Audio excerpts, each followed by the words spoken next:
hands are tied, if you like? Oh, listen, everyone pays their money and they make their own decision. I can't sit here and tell someone that they've got to like what they see. I think we've got a very knowledgeable group of supporters that understand.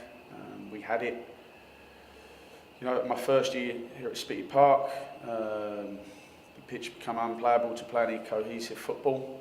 The latter part here last year, we become a little bit like that, but not as bad as it is now. So, listen, I don't think anyone's silly. They can see for their own eyes the state of the pitch.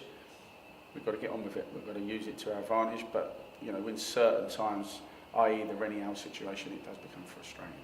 One win, I think, in 11. How much do you need a victory this weekend?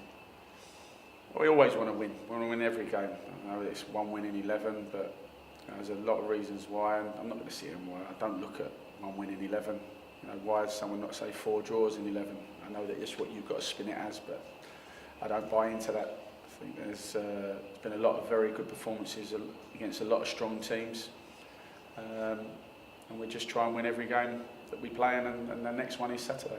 So you're not concerned, if you like, by not reaching your own high standards? Is it just a blip then? Is that the right term to use? People can use. No. I know what you're getting at. It's not a blip. People say it's a terrible run, it's relegation form. It isn't, because if we were a relegation team, we would be sitting in the bottom two. It's not. We had a very good start because of good reasons. We played home and away, we played on a good pitch, we had a lot of players fit, we lost a lot of players, we played a lot of games away from home, we have to endure a very difficult pitch.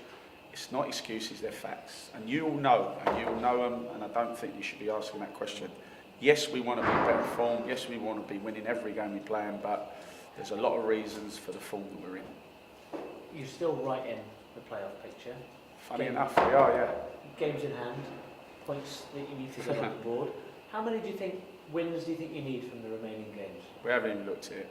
It's funny that we're sitting, I think, 6 points off of playoff position with 2 games in hand, but it's hard to please people this season. It's been, certainly over the last couple of weeks, I don't think people are enjoying the situation the football club are in. We're sitting 11th in League 2, going into the last 2 months of the season. People would have snapped my hand off for that this time last year, but you can't please everyone. And I don't buy into this because we've done well, expectation has risen. Everyone, and honestly, would have put their hand on their heart, and anyone would have said survival would have been an absolutely fantastic season. That's not how I'm driven. That was my remit for the start of the season, to make sure we stay in the Football League. We would do that, but we are now in a position that we can still make the playoffs. I don't see where there's a downside to that. So does it frustrate you that certain sections of the support are seeing that downside? Doesn't bother me. I'm just telling you facts. People can throw things at me. I'm not making excuses. They're facts, and it doesn't bother me. All that bothers me is my group of players, the club I work for, the people above me that employ me. I want the fans to be happy. Of course I do, and I reckon 99.9% of them are very, very happy where they are. I'm not really worried about that 1%.